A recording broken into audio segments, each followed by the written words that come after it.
Presentamos la historia de una revolución, de un fenómeno que se extendió por el planeta con la rapidez del fuego.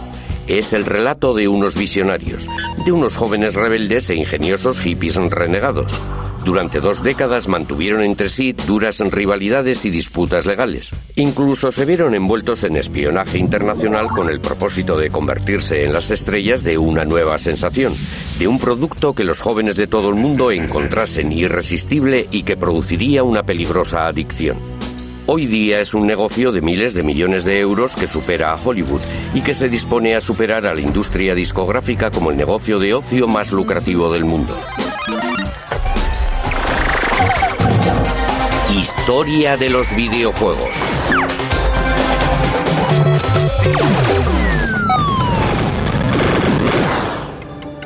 Todo empezó en 1972 con un puñado de rebeldes del Valle de Silicon que abandonó su trabajo rutinario de ingenieros con el fin de lograr hacer realidad su sueño de crear videojuegos. El fundador fue Nolan Bushnell, un joven de 28 años que se abrió camino con un capital de tan solo 500 euros. Creó una empresa a la que bautizó Go, el nombre de su juego de mesa favorito. En japonés, cuando alguien está a punto de vencer a otro, le avisa de antemano cortésmente diciendo Atari. Me pareció que era un nombre bastante agresivo para una empresa. A pesar de su falta crónica de fondos, Bushnell se dispuso a cortejar al que sería el primer ingeniero de Atari. Un buen día apareció Nolan y me invitó a almorzar en su nueva y reluciente ranchera. Me ofreció un sueldo de 1.000 euros al mes y algunas acciones en la empresa. Aún se combatía en Vietnam. En aquella época yo ponía en entredicho todo lo relativo a la autoridad, y si alguien me sugería que no debía de hacer algo, yo le llevaba la contraria. Decidí irme con él. Atari empezó en este edificio. Era una empresa sin infraestructura, solo nosotros 3. Estábamos asustados, en cierto modo. Este es el lugar. Aquí, en este pequeño taller, es donde nació Pong, el primer videojuego. Ahí es donde me sentaba y monté la primera máquina Pong. En realidad, Pong empezó como un mero proyecto de prueba.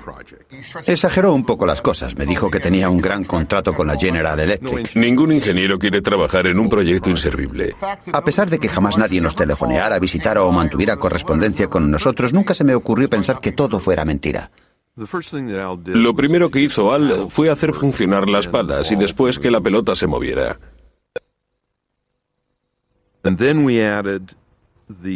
El lugar donde la pelota golpeara la pala determinaría el ángulo de rebote. Con ese cambio, el videojuego resultaba sumamente divertido. ¿Pero la gente estaría de acuerdo? Bushnell y Alcorn instalaron su prototipo en la taberna local para comprobarlo. La instalamos en una caja de madera que tenía encima un papel muy pegajoso, realmente pringoso. Para recoger las monedas montamos una cajita de un caballito de esos en los que se montan los críos y colocamos la caja encima de un barril. Nos alejamos un poco, tomamos una cerveza mientras observábamos lo que ocurría. Uno de los asiduos del bar se acercó a la máquina y estudió en silencio el movimiento de la pelota en la pantalla. Introdujo una moneda y empezó a jugar. Finalmente cayó en la cuenta de que había 2 mandos con los que se manejaban las raquetas y jugó la primera partida. Pronto una pequeña multitud se congregó a su alrededor para observarlo. Hasta entonces la gente no había visto nada en una pantalla televisiva que no procediera de un estudio. Aún recuerdo que una joven me preguntó ¿cómo se consigue una señal desde los estudios de televisión desde aquí? El hecho de que la señal fuera emitida allí mismo era algo que les desconcertaba.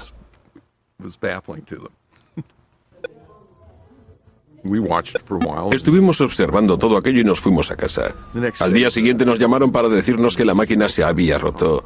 Abrimos la máquina y comprobamos que el problema era que la caja estaba tan llena de monedas que no cabía ni una más. Pensé, es un problema que fácilmente podremos solucionar. Cuando Nolan vio lo bien que funcionaba Pong, el dinero que estaba haciendo, se dijo, tengo una mina y lo que vamos a hacer es multiplicarla. Atari había empezado su andadura. Bushnell alquiló el local más barato que pudo encontrar, una pista de patinaje en desuso, y allí mismo montaron la primera fábrica. Cuando anuncié en la empresa que íbamos a montar 100 máquinas al día, todo el mundo me dijo: Nolan, estás loco de remate. Como no teníamos ni idea, acudimos a la oficina de empleo y contratamos a gente de la calle, entre la que había personas en libertad condicional y mala gente. Resultó un poco alarmante porque era un trabajo de aficionados. Entre las 6 semanas y los 2 meses estábamos ya montando 100 máquinas al día. La noticia se extendió y empezaron a diluviar encargos pidiendo Pongs, 10.000 solo para los Estados Unidos.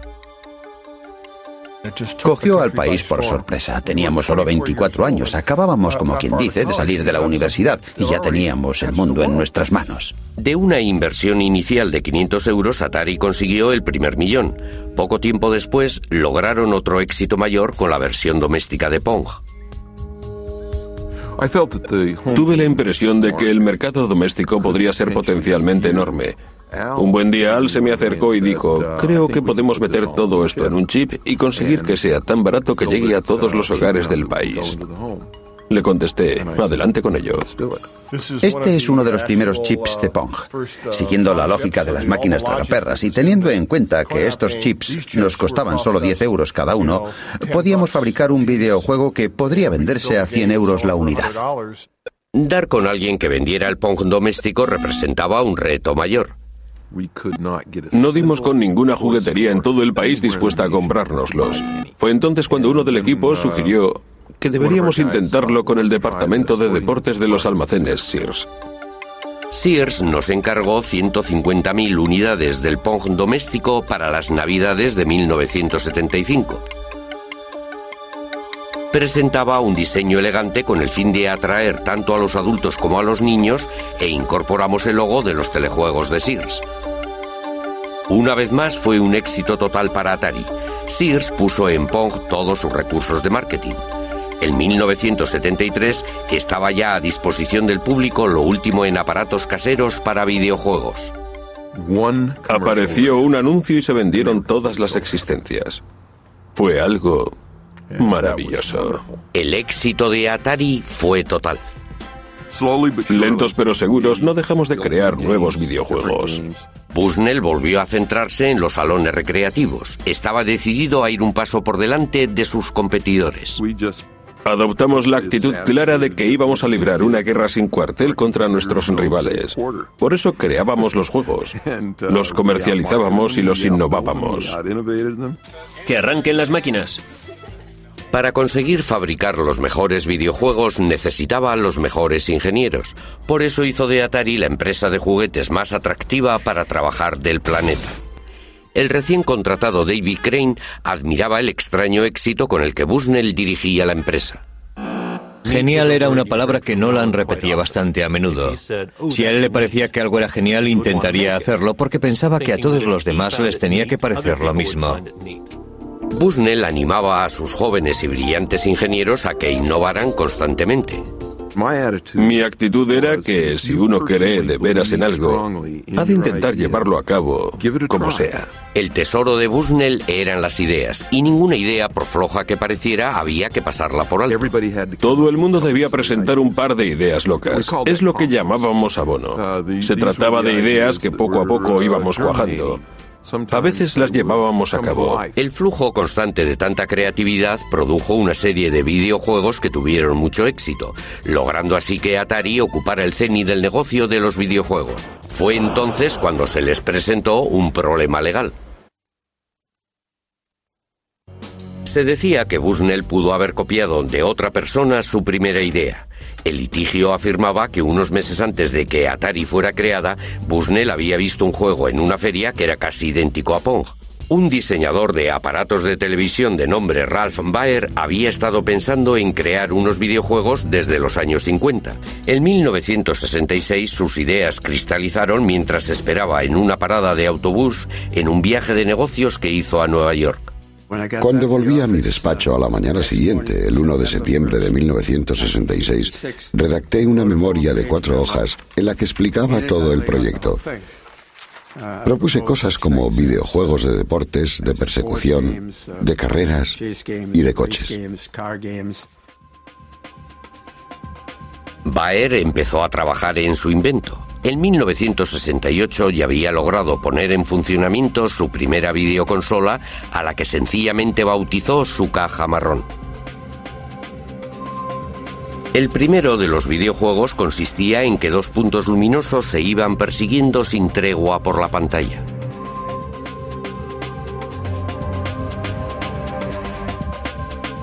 No tardó en aparecer un juego de ping-pong. Esto ocurría 4 años antes de que Bushnell y Alcor aparecieran con su Pong. Magnavox Television firmó un contrato con Baer y produjo una versión muy cuidada de la caja marrón. El Odyssey ofrecía 12 videojuegos diferentes. Cada juego tenía su color, que servía para hacer resaltar los gráficos que se iban superponiendo uno tras otro. Además de los controladores, Baer también sacó el primer haz de luz para los videojuegos en los que había que disparar, un invento que supuso todo un adelanto en su tiempo. El Odyssey fue lanzado al mercado en una feria en 1972 en Nueva York. Fue el mayor éxito de la feria. Todo el mundo, incluida la prensa, estaba entusiasmado. Magnavox presenta Odyssey, 12 emocionantes videojuegos con los que podrás jugar en tu televisor. El 24 de mayo de aquel año, en otra feria en el Valle de Silicon, apareció un nombre en el libro de visitas: Nolan Bushnell. Probó los juegos ofrecidos por el Odyssey. Se divirtió con el juego del ping-pong. El hecho cierto es que vi el juego Odyssey y la verdad no me pareció un juego muy inteligente. Tanto si Bushnell se había inspirado en el Odyssey como si no, Ralph Baer ya había patentado sus diseños. Esta es la patente, y si uno se fija en la letra pequeña, se puede ver que fue presentada en enero de 1968. Consta de un televisor y debajo tiene 2 controles manuales, uno a cada lado. Magnavox, basándose en las patentes de Baer, denunció a Atari. Nuestra postura siempre fue clara. Dijimos, solo llegaremos a un acuerdo si nos cuesta menos que aceptar un pleito. Después de 4 años de negociaciones, Bushnell y Baer se vieron las caras por primera vez en la escalinata del Tribunal Federal de Chicago en 1976. Antes de ir a juicio, Bushnell y su abogado estaban de acuerdo en pagar una retribución reconociendo las patentes de Baer. Al cabo de unos días acordaron en pagar una cantidad muy razonable. No cabe duda que le salió bien la jugada. Magnavox aceptó una conciliación por valor de 400.000 euros. Ralph Baer logró que se le hiciera justicia, pero no consiguió el reconocimiento internacional que Bushnell disfrutaba por aquella época. Le atribuyeron la paternidad de los videojuegos porque se pasaba el día delante de las cámaras mientras yo permanecía entre bastidores escuchando lo que me decían los abogados. Tranquilo, Baer, tranquilo, que solo tiene tu licencia. Han pasado ya 25 años. Baer está jubilado y padece leucemia. Sin embargo, está decidido a acabar su autobiografía y dejar bien claro para la posteridad cuál fue el verdadero origen de los videojuegos. En cuanto a Bushnell, el acuerdo le resultó barato. Atari estaba ya embolsándose millones. Pero mientras en los grandes almacenes era popular, Atari se enfrentaba a una nueva amenaza que venía del Japón con un videojuego que estaba conquistando el mundo de forma imparable. En 1978, Taito creó un juego que se hizo tan popular en Japón que provocó una gran escasez de monedas de 100 yens. Se vendieron más de 350.000 máquinas de los invasores del espacio, lo que provocó el renacimiento de los videojuegos en los salones de juego. La respuesta de Atari fue sacar al mercado su propia gama de videojuegos espaciales y de tiro. Los brillantes jóvenes ingenieros de Nolan Bushnell fueron los pioneros de una nueva tecnología llamada gráficas vectoriales con una nueva presentación muy llamativa. En 1979, Asteroides se convirtió en el mayor éxito de toda la historia de Atari. Atari tuvo otro éxito arrollador con Zona de Combate, unos gráficos tridimensionales que incluso fueron fuente de inspiración para el ejército norteamericano. Los salones aparecían como setas por todo el mundo. Tanto los adolescentes como los adultos acudían en su tiempo libre a esos lugares oscuros y llenos de humo. La reacción tanto de los padres como de los políticos fue inevitable. En la prensa pululaban a diario historias sobre jóvenes delincuentes y de chavales que hacían novillos. Los salones de juego fueron tildados de cuevas de perdición. Fue entonces cuando Atari presentó una solución. En 1975, sus ingenieros empezaron a trabajar en una nueva idea. Un sistema en el que se podían llevar a casa en unos cartuchos los mismos videojuegos que los que disponían los salones recreativos. Este es el primer prototipo del sistema de videojuegos en cartuchos de Atari. Tiene todos los elementos que se necesitan en un prototipo. Tenemos el cableado y las palancas del videojuego del tanque. Sabíamos que necesitábamos esto para poder jugar a Pong, para poder jugar al videojuego del tanque, porque tenía que ver con los juegos teledirigidos y otros, pero no estábamos muy seguros de lo que íbamos a hacer con ello.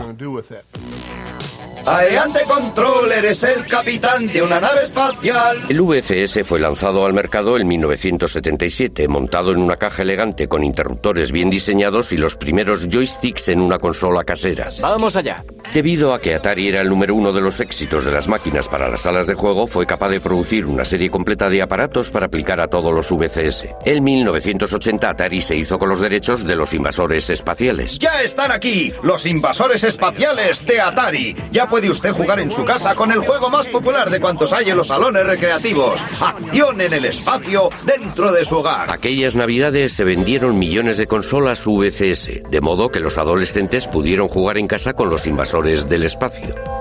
Les presentamos un estupendo nuevo videojuego de Atari llamado Pac-Man. Los ingresos conseguidos por Atari la convirtieron en la empresa que más rápidamente había crecido en la historia de los Estados Unidos. Pero la meteórica carrera de dicha empresa atrajo la atención de Warner, que le hizo a Bushnell una oferta que no pudo rechazar. Adquirieron Atari por 28 millones de euros, un negocio que se había iniciado con un capital de tan solo 500 euros. Todo el mundo tiene un Atari, la número uno en los videojuegos. En aquellos tiempos era un montón de dinero. Era mucho más de lo que yo había soñado jamás. Pero representó el principio del fin de Atari. Bushnell, al cabo de muy poco tiempo, acabó rompiendo con los nuevos propietarios. Estábamos lanzando al mercado los VCS y comenté a los míos, bien, se acabó lo de los VCS. Y me dijeron, ¿qué? Añadí, bueno, no, pero va a ser así. Y se quedaron horrorizados. Los nuevos dueños de la Warner estaban insatisfechos de la dirección de la empresa. Eran neoyorquinos y no lo entendían. Pensaron que todo era muy raro y empezaron a desmontarla trozo a trozo, a desmontar toda la cultura corporativista que teníamos. Y al final lo que hicieron fue aniquilar la empresa. Fue la cosa más torpe que he visto en mi vida. Finalmente, tras una serie de decisiones importantes tomadas por los nuevos jefes, Bushnell tuvo que abandonar su cargo. Le indemnizaron y le pusieron de patitas en la calle.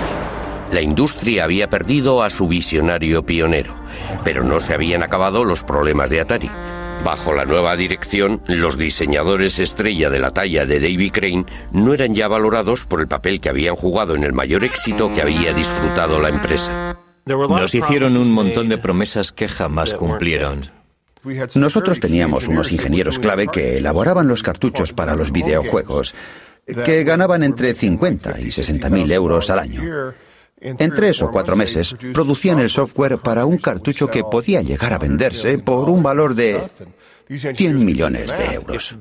Si nos hacían pensar que no valíamos más que los encargados de poner los tirafondos de las cajas, eso quería decir que no estábamos en la empresa adecuada. Davy Crane y otros 3 diseñadores importantes abandonaron Atari y crearon su propia empresa, Activision. Tras 2 años de pleitos con Atari, se hicieron con los derechos para poder diseñar y producir sus propios videojuegos.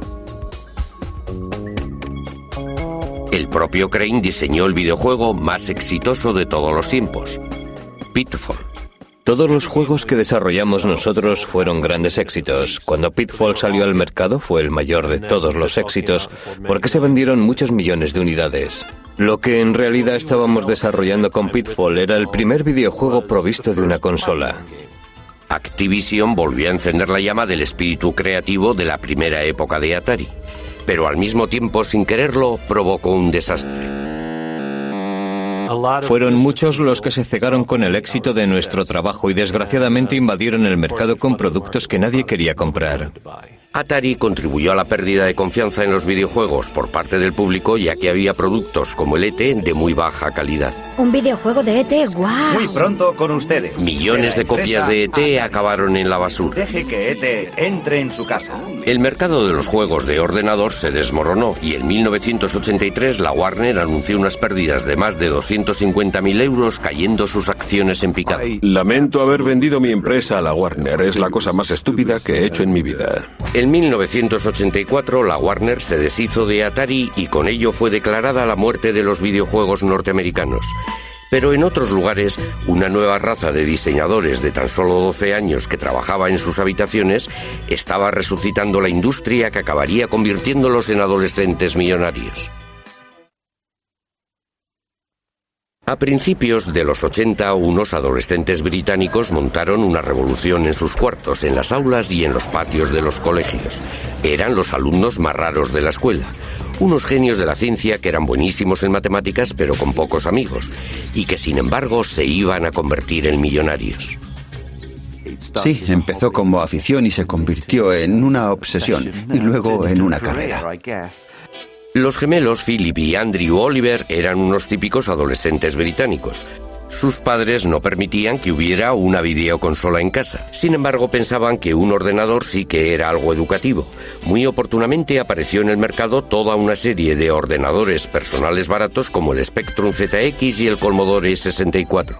Miles de progenitores británicos los adquirieron para sus hijos con la idea de que les ayudasen a hacer los deberes, pero los chicos tenían otras ideas. Sin que nadie les echara una mano, descubrieron que eran capaces de crear sus propios videojuegos como los que había en las salas de juego e incluso mejores. Nos fijamos en las salas recreativas. El problema en dichos sitios era que los chicos tenían que meter monedas cada pocos minutos para divertirse, mientras que con los videojuegos podían pasarse jugando toda la tarde. Los gemelos Oliver fueron autodidactas y partiendo de cero aprendieron a programar videojuegos. En 1982, con tan solo 13 años, presentaron su primer videojuego a una revista especializada que publicó su trabajo. El trabajo había sido bautizado Roadrunner. Fue estupendo acudir a la escuela y decir a nuestros colegas, mirad, es nuestro trabajo. Fue estupendo poder jugar con los demás muchachos. Eran unos bloques pintados con un solo color. Corrían por la pantalla y el camión se movía por la pantalla. Solíamos retarnos, a ver cuánto puedes aguantar. El camino se iba estrechando más y más, y con muchas más curvas, y todo ello al azar. Finalmente te sacaba del juego. La revista les pagó 75 euros, una bonita suma de dinero de bolsillo para unos adolescentes de 13 años. Luego se presentó la oportunidad de aparecer en la televisión. Se presentaron a un concurso televisivo en el que competían chicos de su edad. Elaboramos un videojuego, lo enviamos y ganamos el primer premio. Salimos en la tele, fue estupendo. Más tarde nos comentaron que habíamos sido los únicos que habíamos enviado un proyecto. En realidad no querían que preparáramos un videojuego, solo querían un diseño sobre papel. Habíamos creado un videojuego. Les llovieron ofertas para comprar sus juegos y la afición de los gemelos se convirtió en una pequeña industria. Preparamos toda una serie de Esos juegos. fueron los primeros. Este es el asesino P y la cueva P. Hubo muchas noches que las pasamos trabajando y al día siguiente íbamos a la escuela como si nada. Teníamos que interrumpir el proyecto que estábamos elaborando con todas las flechas y peñascos. Íbamos a rematarlo y... Teníamos que irnos a la cama y nos despertábamos con nuevas ideas para el juego. No hacíamos más que trabajar. Sospechábamos que llevábamos mucho tiempo trabajando cuando los pajarillos empezaban a piar en la ventana y comenzaba a amanecer. Y oíamos al lechero. Sí. Las revistas distribuyeron sus juegos por todo el país, pero los gemelos consiguieron muy poco dinero. Cuando cumplieron los 18 años, los padres pensaron que había llegado la hora de que fueran a la universidad y de que consiguieran un trabajo serio. Pero uno de sus profesores persuadió a los padres para que les concedieran un año con el fin de que su afición se transformara en negocio. Unas semanas más tarde, todo cambió cuando conocieron a los hermanos Darling. Richard y David también habían estado creando sus propios juegos desde los 11 y los 12 años, pero estaban insatisfechos con las cantidades que las empresas estaban ofertando a los jóvenes diseñadores. Por esa razón empezaron a vender sus juegos por correo, creando su propia empresa en una habitación de la casa. Duplicaban los juegos en una cassette, imprimían sus trabajos y llegaron a vender 1 millón de copias. Con tan solo 17 y 18 años montaron su empresa llamada Codemaster. Fue en su primera comparecencia en una feria con 18 años cuando conocieron a los gemelos Oliver. Vinieron los gemelos Oliver a nuestro stand y nos presentaron una demo con uno de sus juegos que habían preparado de antemano. No paraban de decir, sí, un juego así, os daremos 15.000 euros. Estábamos alucinados. Alguna vez han comentado que se quedaron boquiabiertos, que se quedaron profundamente emocionados, pero lo debieron ocultar muy bien. Nos faltó tiempo para volver a casa. No pudimos conciliar el sueño. En menos de un mes creamos Super Robin Hood, que llegó a ser el número 1 en ventas. Para Navidades ya habíamos vendido más de 100.000 unidades y ganamos 15.000 euros. Era increíble. En cuanto empezamos a vender, ya no pudimos parar. Fue la colaboración más exitosa en la historia de los juegos para ordenador. Calculamos que el 50% de los juegos de Codemaster fueron creados por nosotros. Los gemelos Oliver también estaban trabajando en un proyecto secreto. Querían inventar algo totalmente nuevo, un juego centrado en un personaje animado. Dicho personaje no fue otro que Dizzy. Queríamos presentar un mundo de fantasía. Tuve la idea de que la cara del personaje tenía que ser tan grande como fuera posible, para darle un toque de personalidad. En Codemasters recibieron montones de cartas de fans que hacían toda clase de preguntas. Cada vez que íbamos nos decían que teníamos más correo de nuestros fans. Dizzy fue un éxito internacional, fue el más vendido en todo el mundo. En realidad tuvimos diferentes juegos ocupando los puestos 1, 2 y 3 de las listas de éxitos. Éramos algo así como los Beatles en el campo de los juegos para ordenador. Estos jóvenes millonarios creadores de juegos se convirtieron en personajes famosos ocupando los titulares y alardeando de sus éxitos. Les dio por comprar Ferraris en cuanto conseguimos dinero, pero mi impresión es que los Ferraris no les duraban demasiado. El resultado de tan duro trabajo fue una enorme contribución muy creativa en el diseño de los videojuegos. Eran videojuegos diseñados por los propios jugadores para jugadores. Gracias a la era del ordenador casero, Gran Bretaña contribuye hoy día más que cualquier otro país a la industria de los videojuegos. Recuerdo que le dije a un periodista que un día todo esto llegaría a superar a la televisión. Y ahora mismo, la industria británica de los videojuegos exporta más que la industria del cine y de la televisión inglesas juntas. Pero a principios de los 80, mientras unos adolescentes británicos eran las estrellas de la era del ordenador casero, en Oriente también estaban emergiendo otras estrellas. El centro de la industria iba a desplazarse una vez más. La industria de los videojuegos, que había comenzado con Atari en la costa oeste de los Estados Unidos hacía 30 años, estaba ya dominada por Japón.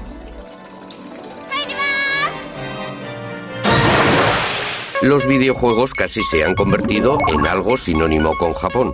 Ello se debe en gran parte a una serie extraordinaria de videojuegos basados en diferentes personajes. Todos fueron desarrollados en los años 80 por un único genio creador. Desde Walt Disney ningún hombre había tenido capacidad de llegar a las mentes y tocar los corazones de los niños de todo el mundo como Shigeru Miyamoto. Hubo un momento en el que caí en la cuenta de que los videojuegos podrían ayudar a la gente a expresar sus emociones.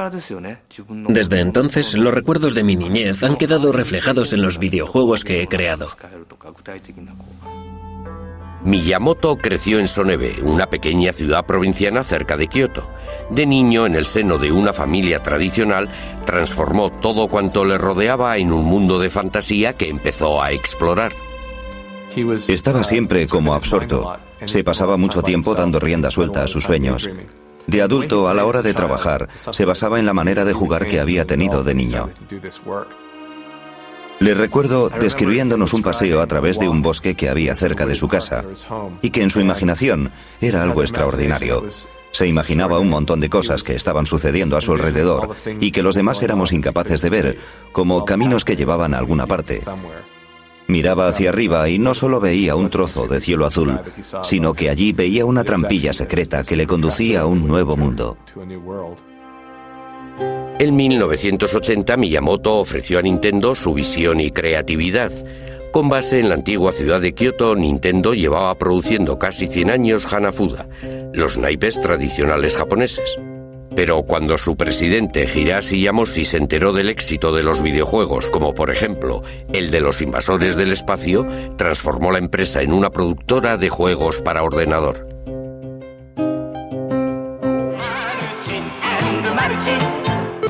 A sus 20 y pocos años, Miyamoto no mostraba ningún interés en los videojuegos, pero su padre quería que tuviera un trabajo respetable. Miyamoto era un artista imaginativo, creativo, inventivo. El último lugar en el que esperaba ir a parar era una gran empresa. Odiaba los ordenadores, no tenía fe en cosas intangibles como por ejemplo la electricidad. El siguiente golpe de suerte fue un aviso de crisis proveniente de Norteamérica. Nintendo había establecido un pequeño cuartel general en Seattle. La época de los salones recreativos estaba en su punto álgido, con Atari a la cabeza, y Nintendo quería un trozo del pastel. La rama norteamericana de Nintendo había encargado 2000 unidades de un juego muy exitoso en Japón llamado Raiders Cop, pero en Norteamérica fue un desastre. Le solicitaron a la oficina principal en Kioto que creara algo que lo reemplazara. Como no disponían de un diseñador, tomaron la decisión de dar al empleado más novato su gran oportunidad. Miyamoto se quedó totalmente desconcertado y agobiado ante tal idea. Empezó a investigar. Acudió a los salones recreativos para poder ver y observar a los adolescentes que se divertían con aquellos videojuegos e intentó entender de qué se trataba. Empezó a forjar su idea y a considerarlos como si fueran películas. ¿Por qué no iban a poder contar una historia? Miyamoto creó una historia sencilla y unos personajes llenos de color en el juego que acababa de inventar. Permítame que le muestre el primer boceto que preparé para Donkey Kong. El gorila se escapa de la jaula, atrapa a la chica y se fuga con ella.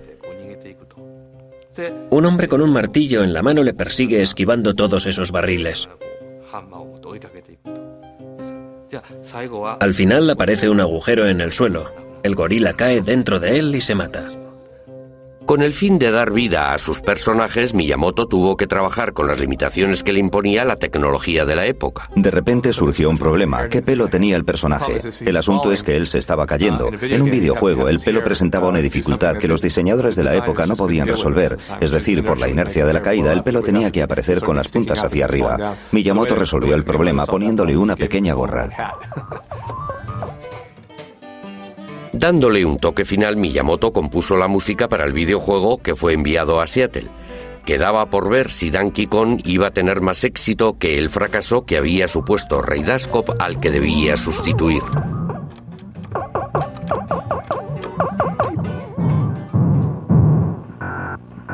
En cuanto los norteamericanos vieron el juego, pensaron que sus homólogos japoneses estaban completamente locos. Temiéndose lo peor, el equipo norteamericano de Nintendo tomó la decisión de poner a prueba el juego en un bar, exactamente igual que lo había hecho Atari una década antes.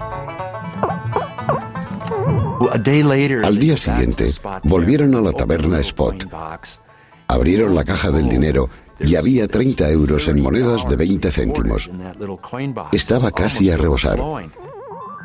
Eso quería decir que la máquina había estado funcionando sin parar todo el tiempo que el bar había permanecido abierto, desde la mañana hasta la noche. Comentaron: vaya, qué aberración es esta. Es toda la investigación de mercado que necesitamos. Adelante con ello. Solo en el primer año el juego recaudó 100 millones de euros. Donkey Kong se convirtió en una estrella internacional gracias a una serie de videojuegos de mucho éxito. El primer compañero de Donkey Kong, Jumpman, llegó a tener incluso más fama y fortuna. En 1985, Nintendo anunció el lanzamiento de una nueva consola doméstica pensada para el mercado estadounidense. El sistema de entretenimiento Nintendo, o NES, sus siglas en inglés. Tras el colapso de la industria norteamericana de los videojuegos, muchos expertos pensaron que se habían vuelto locos, pero Nintendo contaba con un arma secreta. Con su nueva creación, Miyamoto consiguió que los videojuegos adquirieran otro nivel. Jumpman se reencarnó en un fontanero italiano de nombre Mario. Mario se convirtió en una atracción universal. Mario es capaz de hacer unos ejercicios físicos extraordinarios, como dar grandes saltos, pero no es un superhéroe. Se hunde en el agua y se hace daño si cae de las alturas.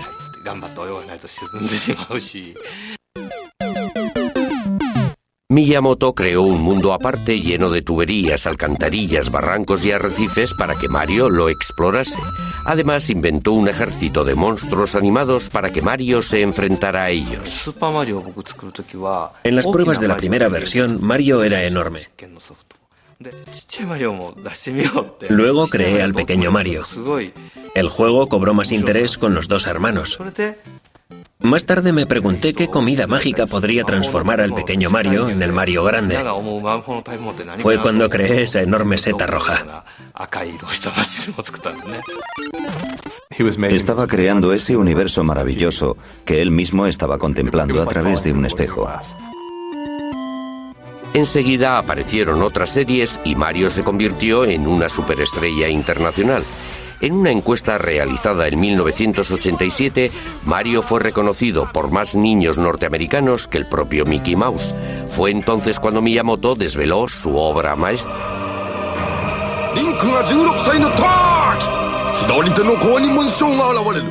Nintendo sacó el primero de una serie de juegos que han sido reconocidos por todos como los mejores de la historia. La serie Zelda. La leyenda de Zelda se movía a través de todas las formas y niveles. Ofrecía a los jugadores un enorme mundo mágico por el que podían vagar y explorar libremente. La historia se inicia con un niño que está en medio de un campo. Carece de espada y escudo. El jugador empieza poniendo nombre al niño, pero no tiene ni idea de qué ha de hacer a continuación. Anda vagando por el campo buscando algo que hacer. En aquellos tiempos fue una idea muy atrevida. Zelda estaba inspirada en la infancia de Miyamoto cuando andaba y vagaba por los campos del entorno de su casa. Subía a los montes atravesando bosques y espacios rocosos. Finalmente llegaba a un gran lago. Era sorprendente encontrar aquel lago, allí en las alturas. Parecía un mar enorme. Esa imagen ha sido muy utilizada en Zelda. Incorporé muchas cosas que había que ir descubriendo en Zelda. Eran detalles que pretendían ayudar a que el héroe dejara de ser niño y se convirtiera en todo un adulto. Mientras el niño va creciendo, el jugador piensa: yo solía asustarme con esto, pero ahora ya soy fuerte. Ese es el juego que yo estaba empeñado en crear.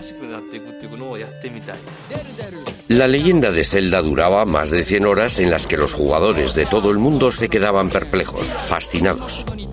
Fue todo un fenómeno que rompió todos los esquemas y estableció las bases de un género que desde entonces ha dominado el diseño de los videojuegos. A finales de los años 80, Nintendo vendió más de 30 millones de consolas NES, cientos de millones de videojuegos que supusieron una cuota del 80% de todo el mercado. Nintendo se convirtió en el amo absoluto de la industria de los videojuegos. Lo iba a demostrar al presentar un sistema de videojuegos radicalmente distinto que resultaría atractivo tanto para los niños como para las niñas e incluso para los adultos. Todo cuanto necesitaba era lanzar al mercado el juego perfecto, pero para conseguirlo tendría que disputarlo y arrebatarlo de las poderosas garras del KGB ruso. A finales de los 80 se forjó la amistad entre dos diseñadores que estaban tras el telón de acero. Una amistad que haría a uno muy famoso y al otro muy rico, y que consiguió que el videojuego Boy de Nintendo se convirtiera en una de las máquinas con más éxito de la historia. La clave de dicha amistad estuvo en un videojuego llamado Tetris. En 1988, Henk Rogers, un diseñador de origen holandés, estaba de viaje intentando importar al Japón nuevos videojuegos. La primera vez que vi Tetris fue en una feria de bienes de consumo electrónicos en Las Vegas en 1988. Hice lo que solía hacer, me daba una vuelta por las ferias y escogía los videojuegos que me gustaban para llevármelos a Japón. En eso consistía mi trabajo. Jugaba con ellos. Allí di con un juego realmente bueno. Quise hacerme con él. Alexei Pajitnov hoy día vive en Seattle, pero en 1984 estaba en Moscú donde creó Tetris. Pajitnov estaba trabajando en la inteligencia artificial y en el software que permitiera el reconocimiento de voces. Creó Tetris con el fin de poner a prueba un nuevo ordenador.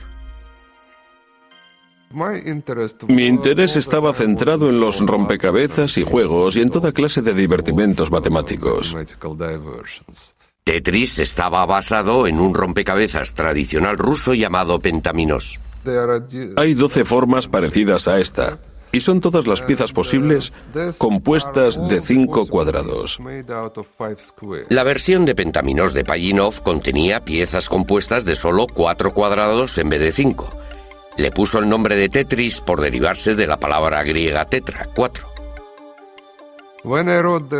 Cuando calculé el procedimiento que hacía que girara a 90 grados, pensé en cuando uno introduce una llave y hace clac, vuelve a girar la llave otra vez y clac. Fue entonces cuando se me ocurrió la idea de hacer que el juego durara un tiempo real. El genio de Pajitnov se hizo patente al convertir el videojuego Tetris en una carrera contrarreloj. Desaparecieron de la pantalla las líneas completas, haciendo que fuera posible seguir jugando casi indefinidamente. Pero a medida que iban bajando piezas cada vez con más rapidez, el reto iba aumentando constantemente. A medida que el juego va acelerándose, la mente ya no es capaz de pensar tan rápido.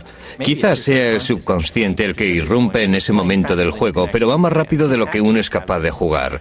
Es lo que se denomina una zona. Tetris se extendió por el bloque soviético hasta llegar a Hungría, donde lo descubrió Robert Stein. Stein se fue a Moscú, donde conoció a Alexei Pajitnov y negoció con él una licencia para publicar el juego. Por alguna razón desconocida, me ofreció el Tetris original. Tenía la licencia para distribuirlo donde yo quisiera. Es lo que creí. Tetris se convirtió en Occidente en la mayor sensación internacional desde Los invasores del espacio.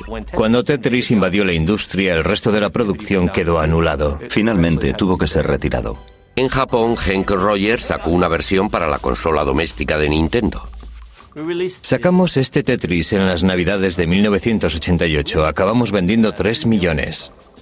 Ese fue el momento cuando a Henk Rogers se le presentó la oportunidad del Game Boy de Nintendo. Dije, ¿sabéis? Tengo el videojuego perfecto para el Game Boy. Pero Rogers mantuvo una dura pugna con Robert Stein para asegurarse el control de los derechos de Tetris. Disculpe, yo fui quien descubrió este producto. ¿No debería quedármelo? Cogí el siguiente avión. Sin caer en la cuenta de ello, Rogers y Stein volaron hacia Moscú el mismo día. Permanecieron en el mismo hotel, pero sin llegarse a ver en ningún momento. No funciona la televisión, no funciona la radio. En aquella época todo el mundo pensaba que nada iba bien tras el telón de acero. Era algo que realmente daba miedo. Rogers acudió a Moscú sin saber nada acerca de la Unión Soviética y sin hablar ruso. Sabía que tenía que buscar una organización llamada el Org y eso era todo. Para sorpresa suya, no tuvo ningún problema a la hora de contratar a un intérprete que hablaba perfecto inglés. Te llamas Alan no sé qué. Todos pertenecen al KGB. No hay modo de conseguir un intérprete que se preste a ayudarte a hacer negocios. ¿Es este el edificio? Sí, este es el edificio. Todas las reuniones han de recibir el visto bueno del KGB y yo me presenté allí como caído del cielo. Al final el señor Belikov bajó y le expliqué que yo era uno de los que distribuía Tetris en Japón. Me dijo, ¿de qué máquina se trata? Le contesté que era para Nintendo. Añadió, pero si jamás hemos cedido esos derechos a nadie. Pensé durante un buen rato que yo estaba metido en un buen lío, porque en su opinión yo era un auténtico pirata. Posteriormente, aquella misma mañana, Rogers conoció a Alexei Pajitnov. Les presento al siguiente invitado, el mundialmente famoso señor Pajitnov. Vaya, mundialmente famoso. ¿Famoso por qué? Porque en el mundo... Me llamo Alexei Pajitnov. Nos hicimos amigos rápidamente porque en cuanto hablamos del diseño de videojuegos tenemos algo en común de lo que podemos hablar. Su inglés no era muy bueno, pero sí lo suficiente. Henk fue la primera persona que entendió y a la que de verdad gustó el videojuego. Es lo que percibí de inmediato. Todo el mundo en Moscú en aquella época, incluido Alexei, estaba paranoico a cuenta de que cualquier conversación que se mantuviera fuera escuchada por gente que no tenía por qué oírla. Por esa razón, siempre que quería decirme algo, me guiñaba el ojo y nos íbamos a un parque. Finalmente iniciaron las conversaciones sobre la compra de los derechos de Tetris. Allí había al menos de 8 a 10 personas, algunas de las cuales pertenecían sin ninguna duda al KGB. Yo estaba confinado en una habitación a 3 grados en la que me hacían toda clase de preguntas. Lo que Rogers desconocía era que los rusos estaban negociando también con Robert Stein en otra habitación del mismo edificio. Mi objetivo consistía en intentar hacerme con todas las licencias que fuera posible de todo lo que quedaba. Sin que ninguno de los dos lo supiera, que Bill Maxwell, hijo del magnate de la prensa Robert Maxwell y presidente de Mirrorsoft, editores británicos de videojuego, también estaba en Moscú. Kevin estaba moviendo los hilos, estaba diciendo: si no hacen el trato conmigo, mi padre va a ir a hablar con Gorbachev y ustedes van a tener serios problemas. Ese fue el método que aplicó en sus negociaciones. Pero Rogers tenía a Pajitnov de su parte y tenía todo el apoyo de Nintendo para presentar una oferta generosa. Tras 4 días de negociaciones, al final dijeron que sí. Pajitnov y Rogers lo celebraron en el único restaurante nipón que había en Moscú. El acuerdo le convirtió a Rogers en multimillonario. Le odié, pero en realidad solo hizo lo que cualquier negociante habría hecho en su lugar.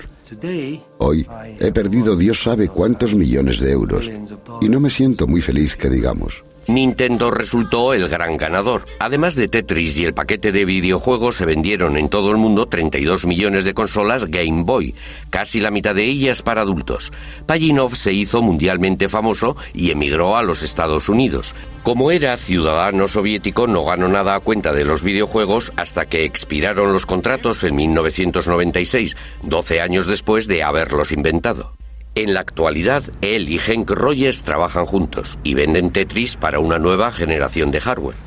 Con Tetris, la industria de los videojuegos se hizo adulta y convirtió a Nintendo, durante cierto tiempo al menos, en la empresa de ocio más poderosa del planeta.